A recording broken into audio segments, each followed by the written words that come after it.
İrəvan tələbləri qəbul etdi, amma hər şey bitmədi. Ermənistan sülh sazişi mətnində razılaşdırılmayan maddəni, üçüncü ölkələrə məxsus qüvvələrin sərhəddən çıxarılmasını qəbul edib. Bu, Azərbaycanın əsas tələblərindən biri idi. Paşinyan bildirib ki, sülh müqaviləsi imzalandıqdan sonra müşahidəçilər Ermənistan-Azərbaycan sərhədini tərk edəcək.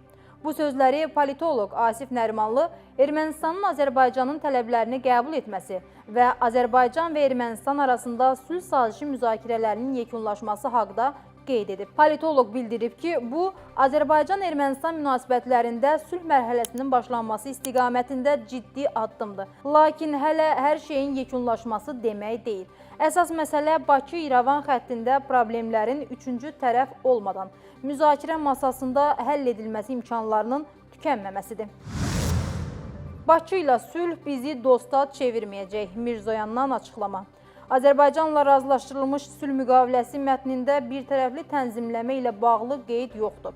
Bunu Ermənistanın Xarici İşlər Naziri Ararat Mirzoyan Bakı və İrəvan arasında sülh sazişi mətninin bütün maddələrinin razılaşdırılması haqqında danışarkən deyib.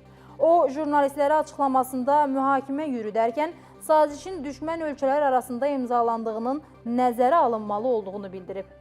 Bu müqavilə iki ölkəni və xalqları sehirli şəkildə dosta çevirməyəcək, lakin gələcəkdə həssas məsələlərin həlli üçün mexanizm rolunu oynayacaq.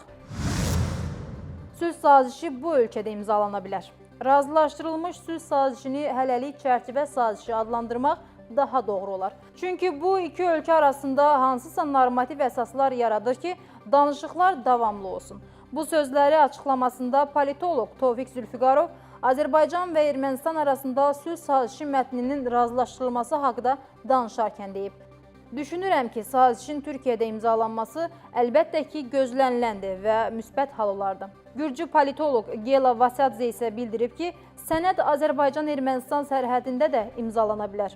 Hətta Tiflis də imzalanma üçün münasib yerdir. O əlavə edib.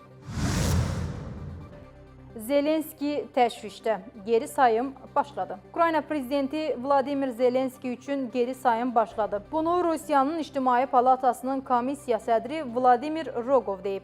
Onun fikrincə cəbhədəki uğursuzluqlar Ukrayna liderinin mövqeyinə ciddi zərbə vurur. Ukrayna silahlı qüvvələrinin Kursk vilayətində uğursuzluğu da bunu sübut edir. Zelenski rejimi təlaş içindədir. Ona görə də hər cür atəşkəsə və başqa şeylərə hazırdır. İrəvan bəyan etdi. Ermənilərin Qarabağa qayıdışı imkansızdır. Hazırda Qarabağ ermənilərinin qayıdışı üçün heç bir imkan yoxdur. Belə bir şey gözlənilmir. Bunu Ermənistanın Xarici İşlər Naziri Ararat Mirzoyan jurnalistlərin suallarını cavablandırarkən deyib. O, erməni xalqına həqiqətləri izah etməyin vacib olduğunu bildirib. Mən açıq danışmaq istəyirəm. Ermənilərin Qarabağa qayıdışı indiki halda mümkün görünmür. Bunun üçün şərait yoxdur. Biz vətəndaşlarımıza həqiqəti olduğu kimi təqdim etməliyik. İnsanlara reallığı demək lazımdır. Mən əhalinin müharibə, eskalasiya kimi vasitələrlə qorxudulmasının da tərəfdarı deyiləm. Həmçinin sanki sülhün başqa alternativi varmış kimi onları inandırmağa çalışmaq yanlışdır.